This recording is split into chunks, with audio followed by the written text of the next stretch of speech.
But not enough for the Sixers as they lost to the Cavaliers in overtime, and we're running tonight from Wells Fargo Center. To Sabonis for him to catch and finish. Embiid the opportunity here, the immediate double from Brogdon, but before he can arrive, Joel, 42 points, 13 boards, 6 assists, 2 blocks. In the overtime loss to the Cavaliers, boy.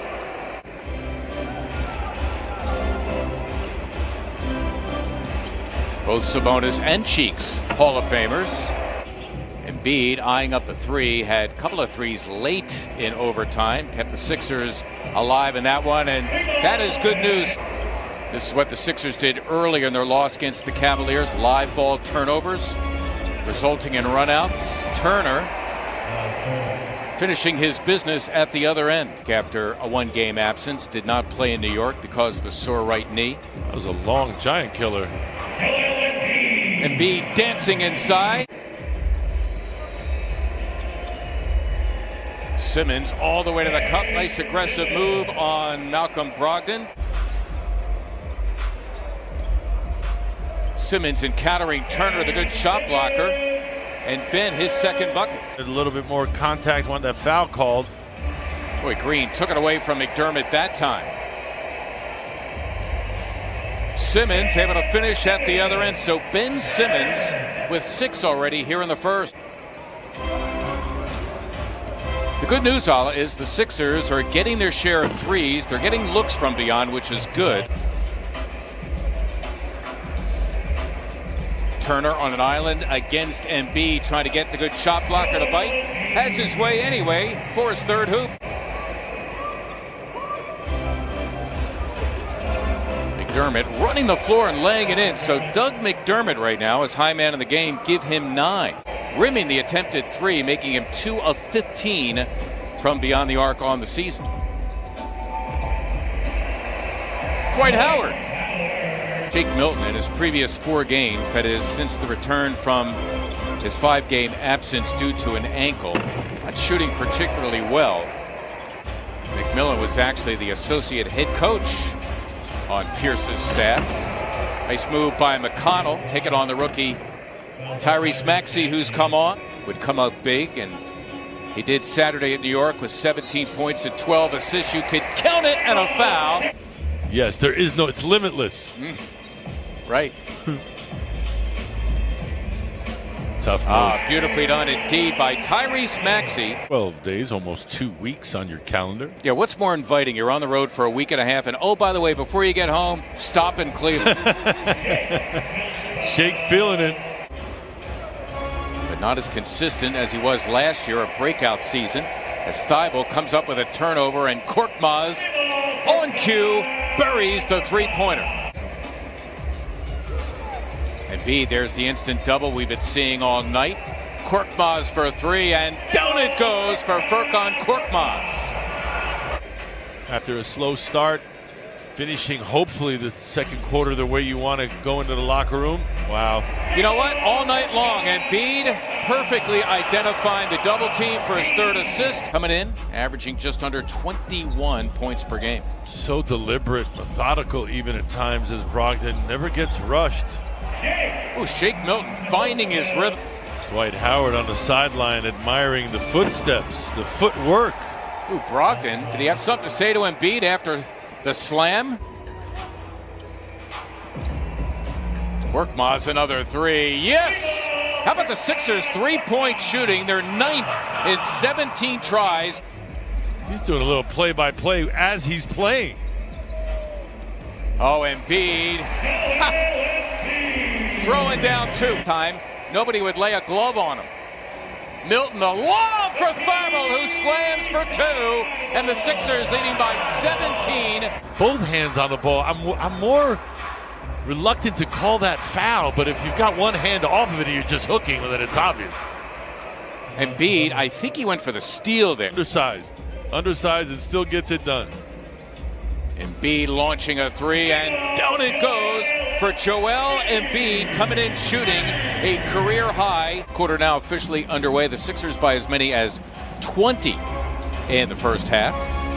Justin Holiday set up for three, and he drains it.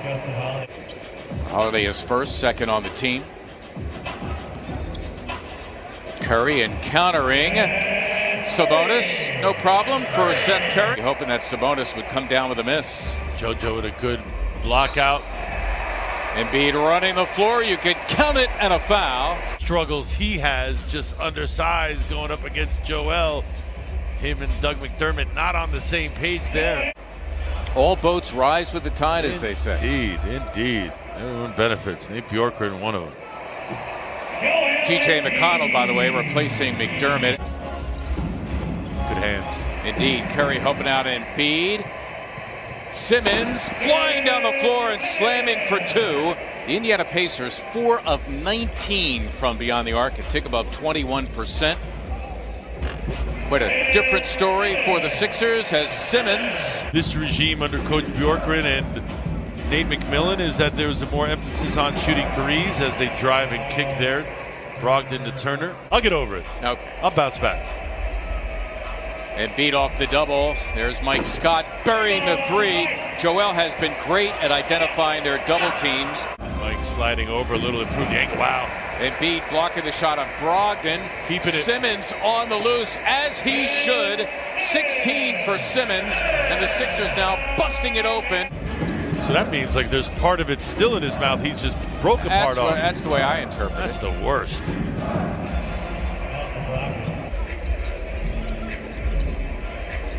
Curry working it with Embiid. Joel once again.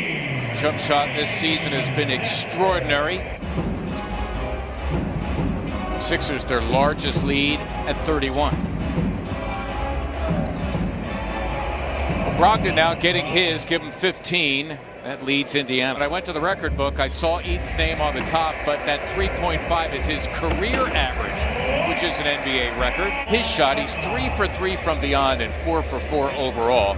Give him 11 points as Edmund Sumner is able to get inside. He's done that like 3 times now. Just camp out in the lane back then with the rules defensively. Man, he was a space eater.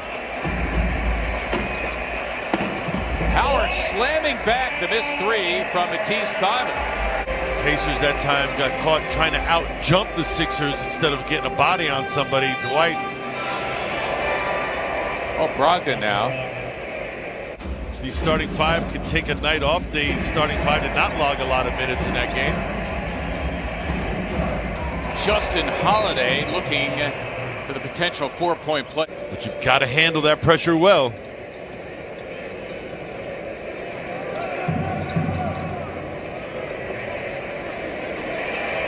TJ McConnell could always get to his spots, couldn't he? He's so fundamental, so sound. He gives himself a chance of knocking that down each time. Dwight Howard bullying his way on Sabonis. He split that double team oh so well, did Shake Milton. They tried to trap him. He was strong with the ball. Sumner again? Yeah. Sixers by 20, by as many as 31. Indiana had a 7-point lead, their largest. That was way back in the first quarter. Ooh, had Dwight for a hot second. Matisse didn't see him. And Furkan Korkmaz sees his way to a 3.